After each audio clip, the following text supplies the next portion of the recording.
Hi, Thea. Hello there. Um, Thea is Chief People Officer for the powerhouse that is Advania. I can never, Advania. Yeah. yeah, Advania. We have so many. Actually, I think you might be saying it the Nordic way, so maybe it's Advania. So, Yeah, slightly continental. yes. Yeah, it'd be good. I thought it'd be good to catch up. We've been working with you guys over a number of years, various different arms of the business. And in fact, we've worked with some companies before that prior to Advania, things like Soltech, Content Cloud. So you've gone through quite a journey over the years of Advania, and I thought it'd Transformation. be, Yeah. yeah, big, Mhm. big one. And it'd be really interesting to hear how you've managed that and navigated that across those changes, especially in your role as Chief People Officer. It's obviously a very, very hot topic as well right now, in terms of people and culture and retention, attrition. So I thought it'd be good to have a catch up, and thank you very much for joining us today. No problem. So, I guess how did we manage all the multiple transformations and Yeah, growth spurts? Well, I've been in the business just over about 5.5 years now, actually. And you mentioned, well, I think you're about to mention Content and Code, which was one of the kind of major acquisitions that just happened just before me joining. And then since then, a multitude of other ones, such as Soltec. I think there's been another five or six. And so it's been a crazy high octane journey for sure. And obviously, we generally, I'd get quite heavily involved in the transaction itself in terms of potential due diligence requirements before the sale, before the acquisition, and then it was normally quite soon after we work quite closely with the business. More often than not, there might be small businesses that might not have any HR representation, so you're kind of jumping straight in there to try and sort out some of the people issues, people challenges, and then it's you need to start off kind of planning that integration of the various different acquisitions. So, and meanwhile, we've changed our name twice. So we went yeah. from IT Lab to Content and Cloud that you referenced earlier, and then again to Advania, post acquisition of from the Advania group back in December. Well, we changed the name November 2 years ago. So Yeah. yeah, And did and that that's where bring we'll with stay. it more people as well? Obviously, Um, you grew. It seemed it, grew, did it, at that point? well, we've continued to grow organically about 8 to Yeah. 10% year on year, but the growth has really come through acquisitions. And the Yeah. last two acquisitions we've done over the last year, there was one smaller business of about 45 people and another one of about 400 odd people. So that was our biggest acquisition. So we're Yeah. now about 1,600 staff. How does how do you manage that when it comes to one? It's not one size fits all, is it? When you're taking different companies who've had different cultural values, they've had different models of working, and you're bringing them all kind of into one. How do you navigate Oh, that? it's frantic. Where do you start? it's Yeah, it's it's yeah, it's crazy. It's super interesting and exciting, but it's the level of detail that you have to get into is remarkable. I think yeah, the what I'd say, looking at it from a complete end to end kind of cradle to grave type situation, I think I'd say that you manage it. The best way to manage is to be really clear on what you're acquiring in the first place, right? So yeah, acquire based on some shared value systems. So culturally, you need to be very clear about what mountain you'll be climbing if you did kind of acquire that company, and is there going to be tissue ejection, right? So I think mm, that needs to be a major part of that due diligence.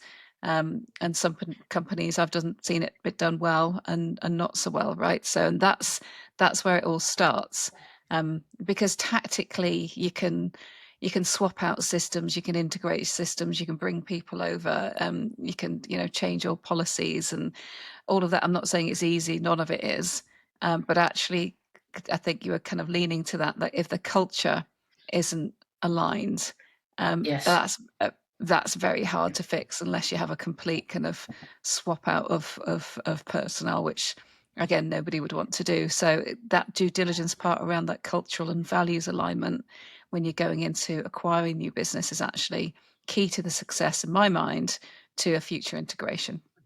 Yeah, and it's the bringing on the journey, isn't it, of the shared goal of, the Yeah, you're culture of the right. It's two the businesses. alignment of Yeah, that. So it's not just how far are you off from each other culturally, but it's also, you're absolutely right, getting in there very early, yeah, as soon as you transact, and helping each other, both sides of the businesses, understand who each other are, and highlighting those commonalities of, where yeah, there's those kind of, shared, common goals, common, attributes, common values, etc. So not focusing on the differences, which I think we're all too ready to jump into, and actually focus more so on the commonality. yeah. I mean, everyone likes to look at, what could go wrong, why they want to complain or whinge, don't they? Quite often, it's like you Well, they said get there, that looking car at, allowance, and we only get this car allowance, and yeah, it's like, yeah, yeah, honestly, coffee exactly. machines come up quite often as well, and you'd be, you It's would, important. yeah. Well, apparently so. I don't drink coffee, but believe me, I know how important it is over the years and many scars that I wear from it. But yeah, this level of detail, and right from big things like pay parity of kind of Yeah, similar roles and commission structures, right down to the coffee machines. yeah, And what do you do for CSR, and what's your carbon footprint? The employees feel more comfortable with similarities. So yeah. taking them on that change curve is a big part of that, and starting as early as possible, getting to know each other as early as possible, and bringing your leaders with you on that journey is critical, I think, to overall success. And how do you manage that when you chuck a thing like a pandemic in the mix? During some of your change times, you've obviously had pandemics, we've had legislation changes, cost of everything, hiring goes up. Yeah. How do you manage those sorts of things, especially something like COVID, where you've now got that human element of interaction removed, and it becomes more difficult? Did you have people that were doing hybrid, people that were doing remote? Now we've got to move from remote to hybrid. How Yeah, that's been did tricky. that? That's been certainly tricky. You're touching on a real pain point there. Mm, We did acquire one business right in the thick. It was literally the same week that the government told everyone not to go into the offices. So I don't know. even the transaction where we would normally have a big celebration and pop some champagne, that had to be done remotely, which was very different. So yeah, we had to kind of pivot fast, and do everything that we'd Yeah, normally do. But it was never quite the same, because it's that personal celebration of coming together is really important, I think. Kicking off with that, again, sharing the all of the benefits of what coming together would mean to both sides of the business is super, super important.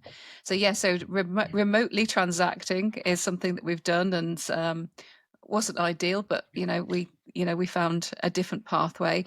But again, you touched on something that has been a really interesting element of the last one acquisition, which is this, um, the confusion, I would say, with the hybrid working style.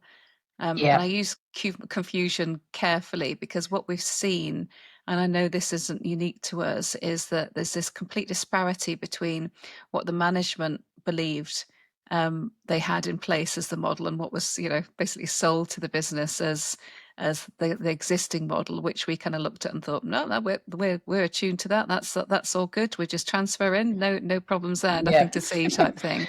Not, that's not actually how it was felt at an employee level. So the yeah, memo hadn't got to where it needed to get to. So whilst there was no kind of paperwork either way to confirm what their hybrid work style was, there's definitely this sense of entitlement from the employees that they had every right to not go into the office, um, which which was very different to what we thought that we were acquiring, and very different to our current model. We do a kind of 1 day a week, and it's not too onerous. yeah, But so that's been a real challenge, and because it's an emotive subject. It's yes, non-contractual, but it's emotive. People create their lives around what they believe to be their employment setup, and yet, what we were what we were kind of told wasn't quite matching up. So it's that's what we're kind of right in the thick in at the moment, and we are making grounds and coming together and being as fair as absolutely possible, whilst also being fair on the rest of the populations that we are kind of asking to Yeah. toe the line, come in, be part of the fabric of the business, be part of that connective tissue, because we do believe that that's important. And you've mentioned before, we're going to be talking about attrition, retention, etc. We believe, and now statistics are coming through to prove if people do step away and to kind of operate as an island, then they're obviously going to be more at risk of that loyalty factor, that engagement factor won't be as aligned with they won't be connected to the employer per se. So they're by default then going to be more open to going elsewhere if they don't Yeah. feel that sense of connection.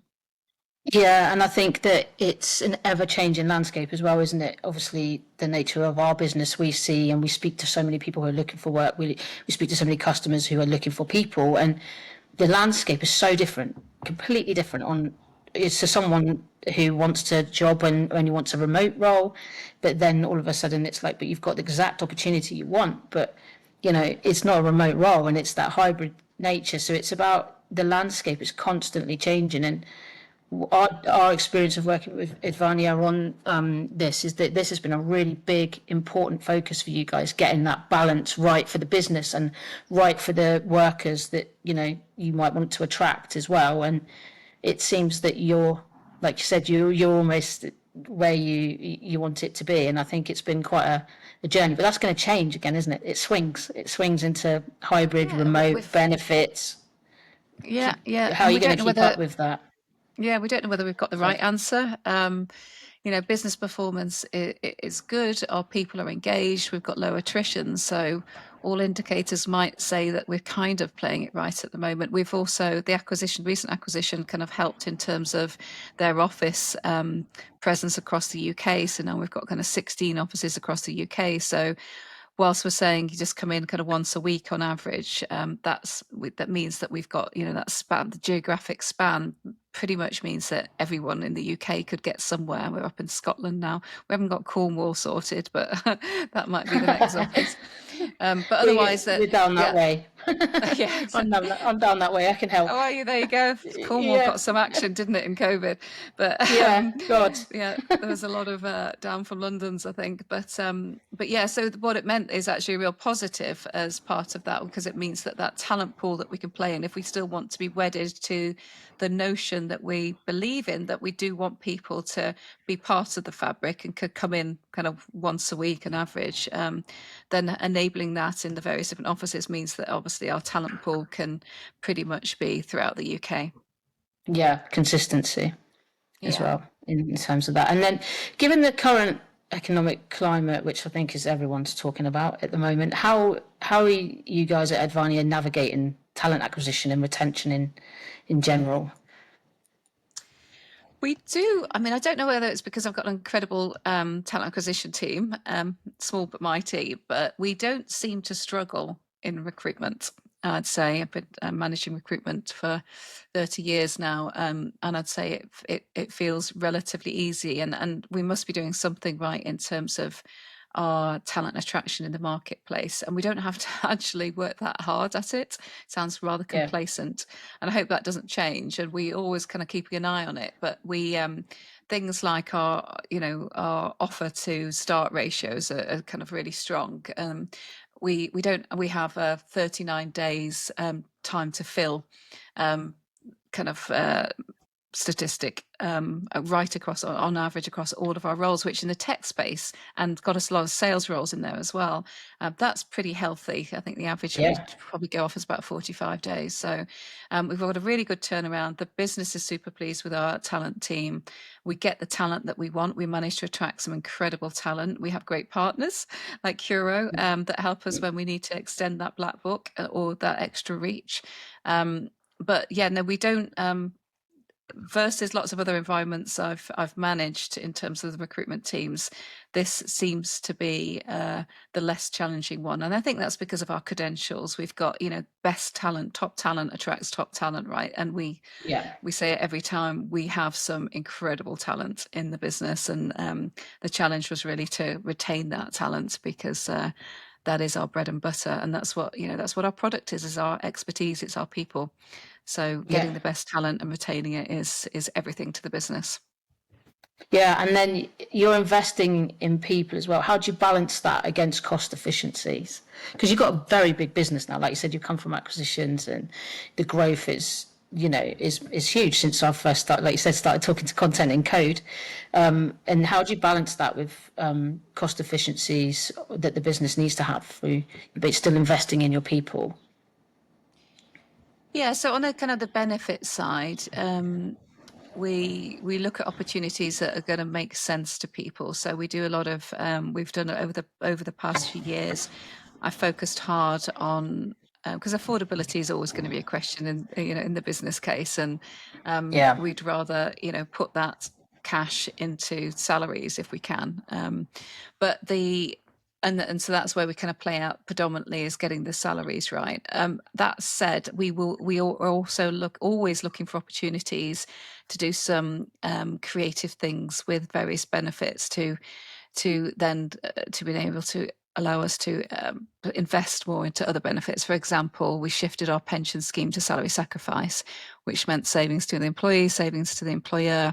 We could then reinvest that money into other benefits. We've got the electric car scheme, we've got the cycle to work scheme, all of those tax-free benefits. We're looking into an additional childcare benefit at the moment, again, where it comes out of gross as opposed to net. So we're looking to recycle some of that investment to other kind of healthcare benefits and holiday pay and things like that. So opened up, and that was another great success story on the benefits side, is the holiday sales scheme.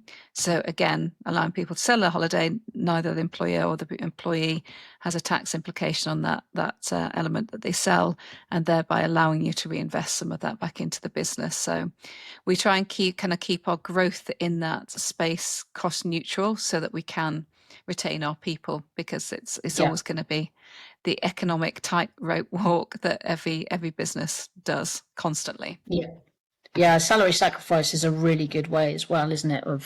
Of creating that. I think we Yeah, do it it here takes at a lot of Kiro as well. time. Yeah, it takes a lot of time. It's a lot of effort. No one should underestimate the amount of effort that takes for any comp and Ben's personal or HR team to implement these things. But they absolutely make sense. That's one way how you can create that level of affordability and protect roles, is just be more tax efficient.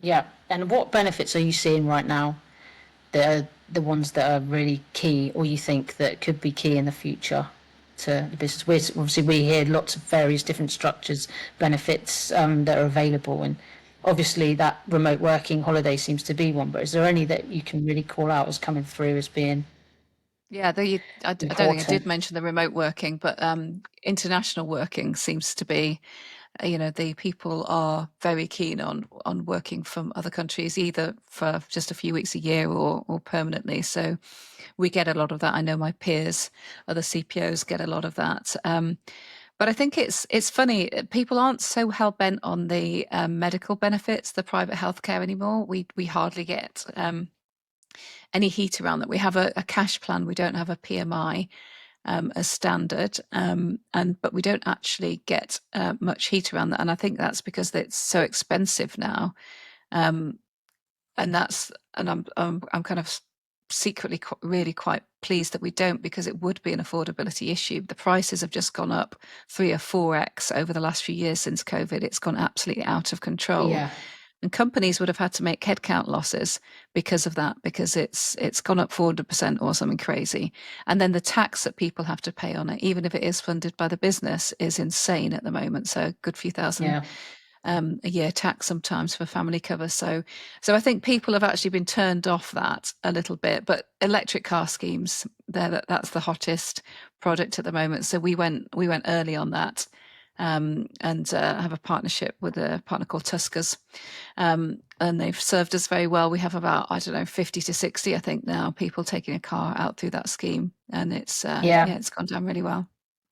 Yeah, same here. We exactly that's how we made that shift with much smaller business than you. But like you said, the effort and time and just in investigating, what's the benefits to put through salary sacrifice. But it definitely has shifted our, focus on what we think would be an important benefit to us in terms of what we can choose Yeah, to put yeah. through. And I think The that element of choice, choice is good. Yeah. yeah, it's Yeah, I definitely think that's what people want, isn't it?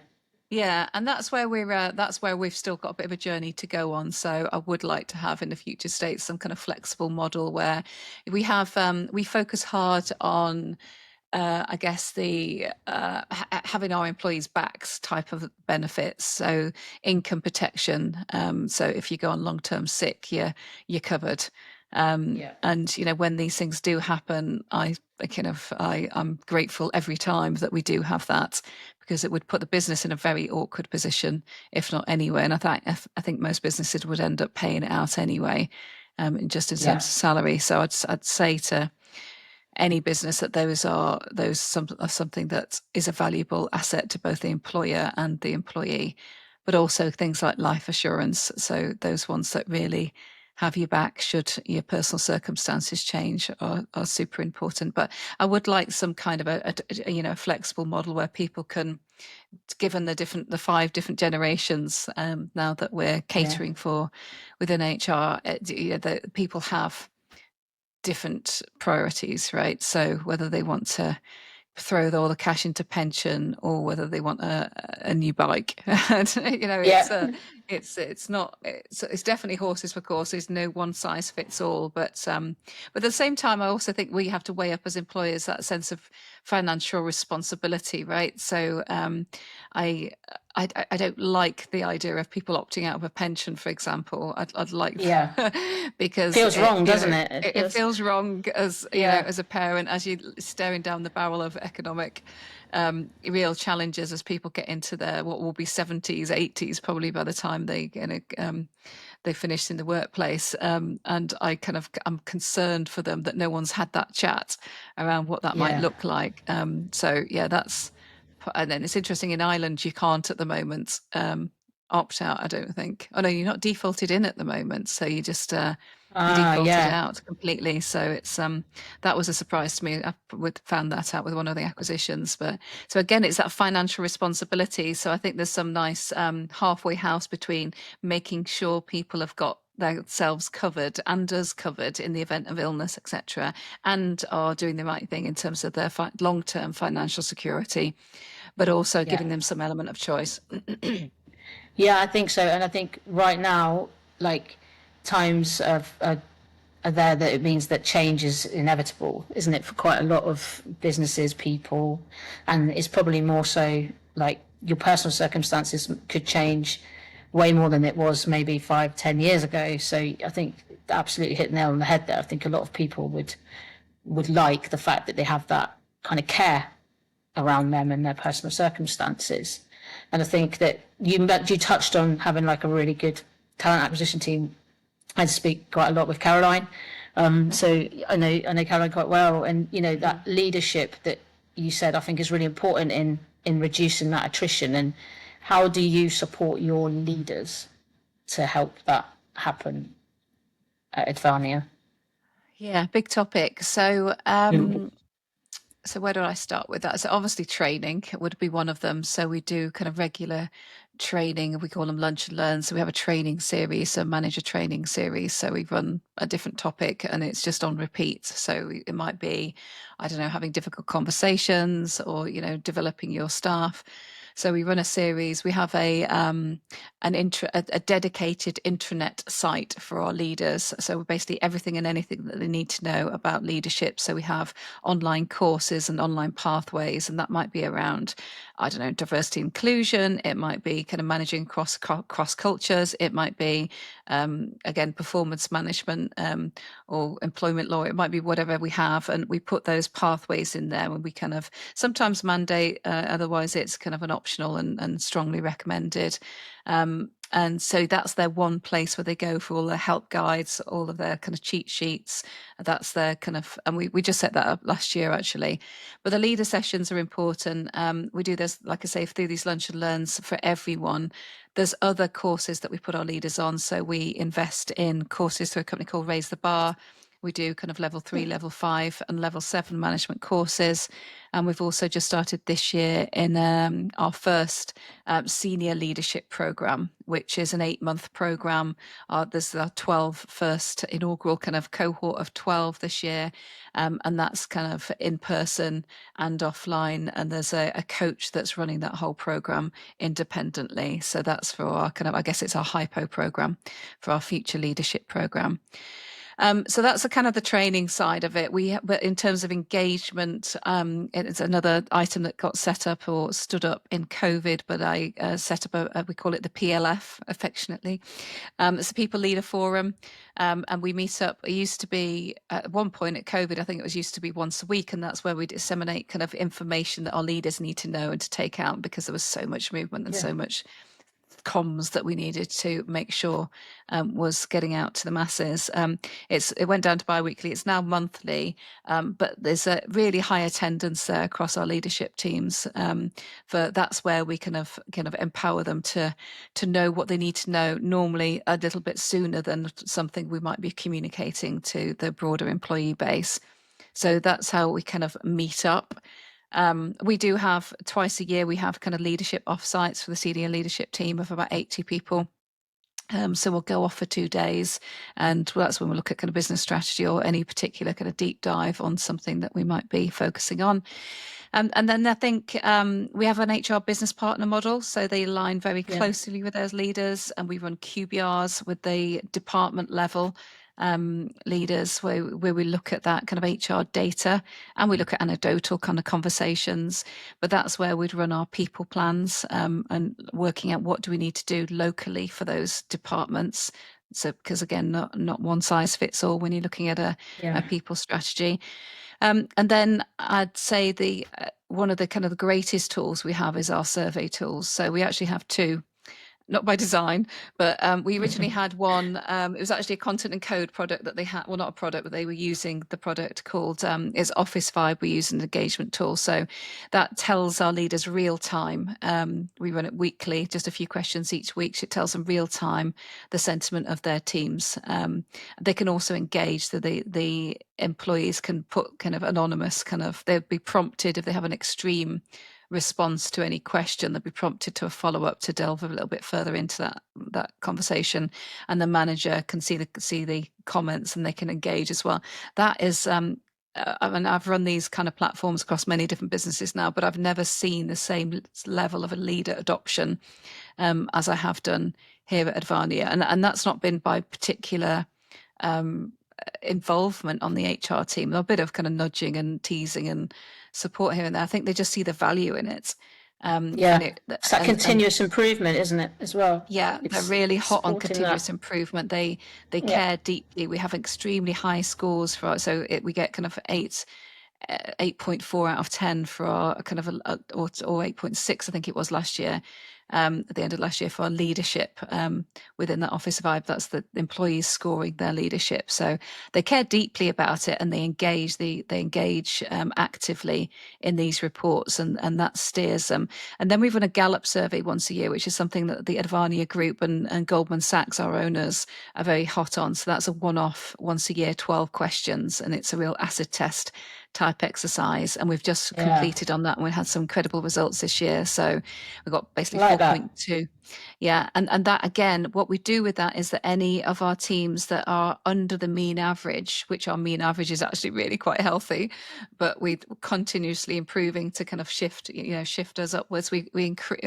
We improved quite significantly year on year from quite a good start point. But we take those, we basically mandate those departments that aren't quite meeting the average bar of our average bar, not kind of international benchmark, but our bar, what we expect.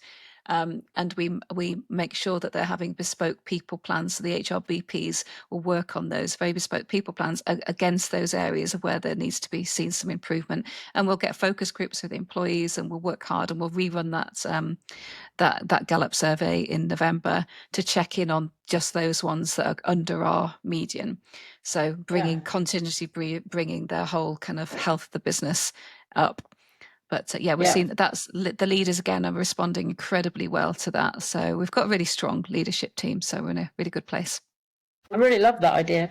Love that. Might have to bring that one up in our next ops meeting. You could do the same with Office 5. So when we do the QBRs, the quarterly business reviews, we do them at a certain level. So you're not going to go right down to the smaller teams, but we bring all sorts of data into that conversation. So you're looking at, whether you're hiring effectively, you're looking at your attrition, you're looking at your Office 5 results, you're looking at your Gallup scores.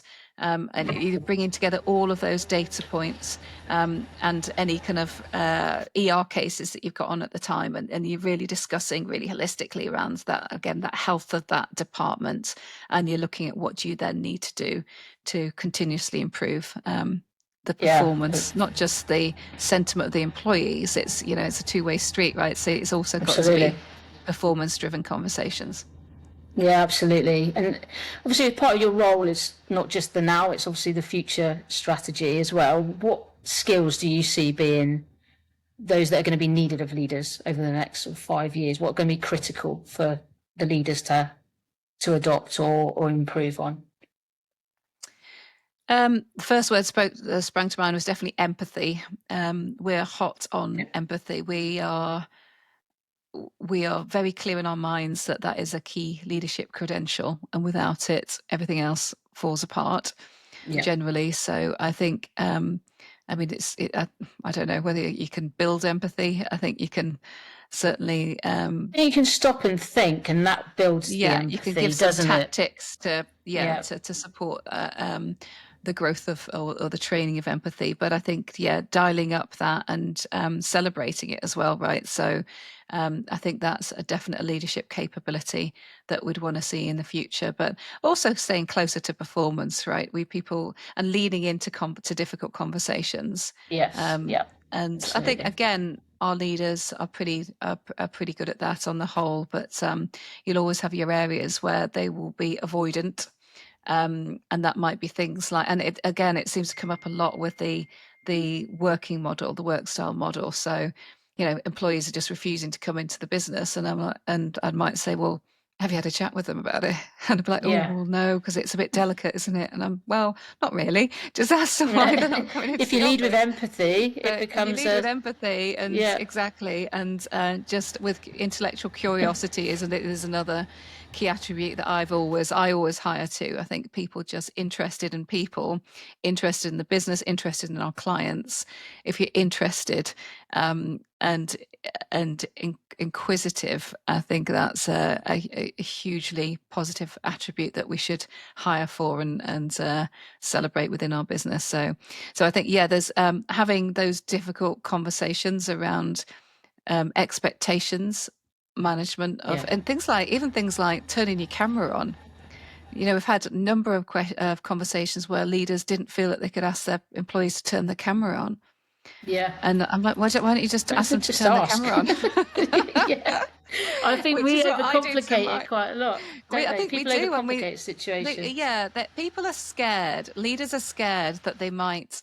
And it's kind of endearing in a way that they want to be compliant and not get the business in trouble. And they're scared of having conversations about diversity topics. They're scared about having conversations about health topics. And they're scared about having conversations about, expectations of coming into the office, for sure. It's kind of crazy times. And so we do need to help them build that confidence and give them the permission. And maybe the permission to make a few mistakes along the way as well. But as you say, if they lead with empathy and good intent on why they're having, and there's a why they're having that conversation, that it builds a better rapport, and you need to see your emotive response, etc. if you're turning the cameras on.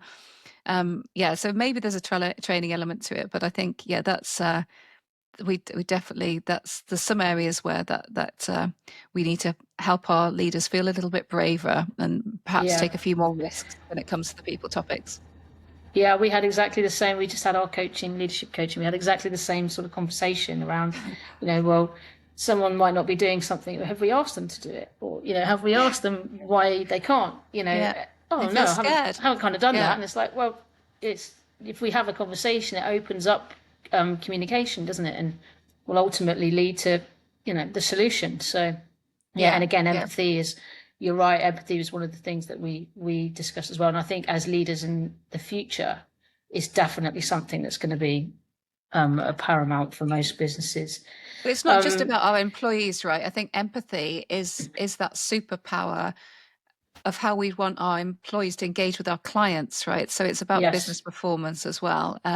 If they lead with empathy in terms of listening to the real needs of our clients and not kind of Yeah. overpower them with all the shiny stuff that they might want to sell, that's how we'd want them to engage with that client population, because we think that's what will be our differentiator. Yeah, and absolutely, the reason you have a relationship with the customer is because you want to be a partner and support and help. And the way to help is to listen to the pain, like you say, and, Yeah. and the empathy comes from them providing the listening time. I think listening is really key, Yeah, one, absolutely. and for Active leaders in the listening, we future as call well. it. Yeah, not just listening, but Yeah. active listening. Yeah. Yeah, because I definitely have been guilty of that in the past, where you kind of like, okay, I know what I want to say, I need to say it. But if you Mhm. just give that person that time, you can, yeah, certainly develop it. But God, so we covered quite a lot there. Thank you so much. But Yeah. I do have one. If you could give any point of advice before we wrap up to HR leaders that are trying to attract top talent right now, it's a competitive market. What would your top bit tips be? Ooh, that's a good one. I'd say don't bend over too backwards on the uh, on the um, on the meeting them in terms of the working from home piece. I think Yeah. because, and the reason I say that is a fewfold. Firstly, I think that it might change for you and the business. I think I've seen that far too often with people saying, "Oh yes, yes, we'll do whatever you kind of want," and the candidate is king, etc., or queen. Yeah. Um, and I think that you might be digging yourself a little bit of a hole with that. I think you've got to be really clear on your organizational design, your workforce planning strategy. What does that look like? And stay true and authentic to that. And then go to market on that basis and stay confident about that if you believe it's the right model.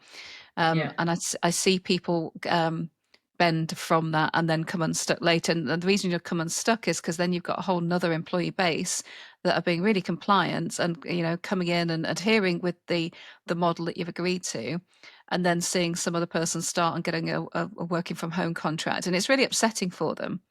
Yeah. And I think you've got to really focus on the bigger picture. So don't get too excited about hiring one person and pissing off, excuse the French, No. another 100 people Yeah. in the meanwhile. And I see that happening quite a bit. So I think stay true to your organizational design, but think hard about it in the first place. And then don't deviate from that just on a candidate whim, because you've got a broader business to consider, not just that one Yeah. individual that you're recruiting. But I think what else could I say in terms of how to attract the candidates or Yeah. um, How to attract and the attrition side of it as well. What you said there, I think from an attraction point, don't bend over backwards too far on your yeah, kind of because model. you're going to fall down basically if you do. Yeah. Yeah. Um, Yeah, so I guess, I mean, we're not doing anything particularly creative on the attraction side of things, but I am looking to do something on our telesales units of part of the acquisition, which is going to market in a different way and doing some more immersive experiences on the selection process so that people get a real understanding of what the role is, not just what they see on a piece of paper. Yeah. Um, Brilliant. so I think there's definitely a lot of that. So what's worked well for us is talent and assessment days. So we've done quite a few of those in the last 12 months in South Africa and in the UK, and those have been really good. We've had really strong retention off the back of those actually. So putting them Yeah. through. So we had a few cohorts for our professional services division, for example, and so we devised a scenario which was a real life scenario. So you're in a client meeting And again, as you said, you're listening to the client's problems, you're teasing out, the kind of, sizing up the problem, and you're understanding it better by listening hard and asking the right questions. And then you're going back into it with a proposal or solution. And so we had them go through, the cohort go through this real life scenario where myself and the head of professional services were the clients, saying all the arsey things No that clients pressure. can do sometimes. Yeah, no pressure. And they would have to think on their feet, right? So, but that gave us exposure to how how agile they were, but also them a real life example of what the future might hold. So I think creating immersive experiences that are as real as their role is going to be as possible, and spending time on that is definitely a worthwhile exercise, because Yeah. otherwise, people can bounce straight out. Yeah, and especially with AI tools now as well that are coming through, that could be interesting for the future as well in terms of people connect strategies, I think. Yeah, I mean, they definitely have their place in the recruitment strategy, but we've made a statement that you won't, whilst we might include AI at some point in the selection process, you will be managed by a human as Yeah, great. element as well. So we don't. And the candidate experience is not a great one in the marketplace at the moment. I mean, they must have to kiss a million frogs to get the prince kind of thing, to get one hit. I think it's quite It's demoralizing from. I it's think it such a always has simple been. thing to control as well. It's such a, Yeah. as someone, I've been in a recruitment industry in some shape or form for a long time, which makes me feel old. And the candidate experience has always been something that is top of the agenda, but yet it's still something that has never been like you say, universally mastered. It's just such a You simple. can never do enough. And you Mm, can, it's naive to think that a recruiter can give that personal experience to every candidate, because yeah, totally. they wouldn't be able to do their jobs. They have a recruitment load. Ours is a very relatively low load, because we do want to give a great experience, and we want that turnaround time to be good, because it's really important when we do need someone that we get them moved and in the business quickly. But Yeah, yeah, I think realistically, yeah, you're absolutely right. I've been in it 30 years as well, and it's never been great, but I don't think it's ever been as bad as this, if I'm no, completely no, you're honest. right. And when I was on the marketplace, it wasn't as dehumanized as it is now. And Yeah, that sense of rejection. I know people on the market now that I know that, um, I used to represent as their agent, and when back in my recruitment days, and they're struggling to get a role now. And these are valuable, yeah, highly skilled expert, and they are having a really tough time in the marketplace because of that sense of rejection by a computer. Um, yeah, so and it's tough, because the economics are that in-house teams just can't afford to have huge amounts of people no. to manage this. You don't have that luxury, so you have to automate to an extent. But yeah, we try and have a nice, healthy balance to that, and gives everyone a kind of some kind of personalized experience. But not, well, everyone That's that gets through the process, but it wouldn't be everyone. yeah, like you say, it's just it's naive to think that you could cover absolutely everything and every interaction, isn't it, or communication touch point. It's Yeah, but you difficult. just have to focus hard then, I think, on what that experience looks like if it is a Yeah, rejection, right? What is the tone of that email that they'll get, and do they even the get an empathy. email? Yeah, Yeah, the empathy again. Do they even get an email, and do they wait 5 months for that email to come, because it only happens when someone clicks close the role, and then it kind of yeah, automates that. That's again a crappy experience. So um agreed. we train our teams, and Caroline, our head of recruitment, they're really brilliant at this. I think they're really brilliant. We never hear any heat. It's the first place I've ever been where I've not Yeah, heard any heat around this. But I think they do lead with empathy on that, and they do let, as soon as the candidates are out of process, they'll let them know and put them kind of out of the misery on that, and then keep them in a talent pool potentially for the role. So yeah, yeah, it's really tough. It's really tough on employers to get through the quantity of candidates. You have to put automation in, because you're going to get a lot of candidates that just are not.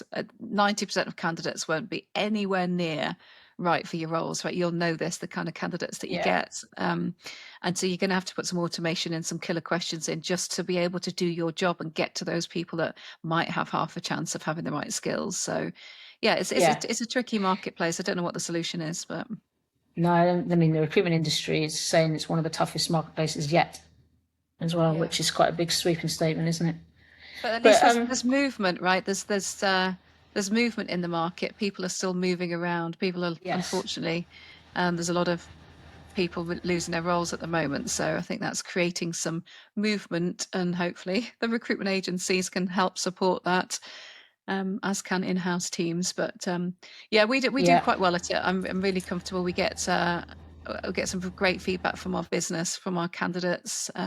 We have a really good onboarding experience. Again, it's automated, right? So, but that was a better. That's a great example, actually. I pat myself on the back. It's a great example of actually how automation can provide a better employee experience than the human experience, because bringing people into the business, when there's a million things you have to do when you onboard someone into a business, and actually it was left to human error.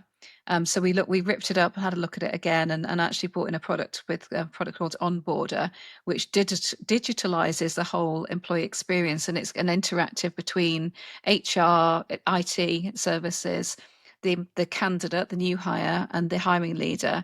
And it's app based, and everything, you kind of set it up so it starts from the point of when they kind of accept the role, and they do everything through it. So they upload their photo, they upload their ID, gets verified again on day one, but they learn about the business before, and it stays with them for the first kind of, I think it's 30 days. It surveys them how the experience is going. It kind of takes their t-shirt size and things like that. If we're going to get them that's some kit, brilliant. it sends them a little token to go and to get themselves a Costa coffee whilst they're reading our policy. Yeah, so we've had some incredibly good feedback around that, and that's been an automated experience.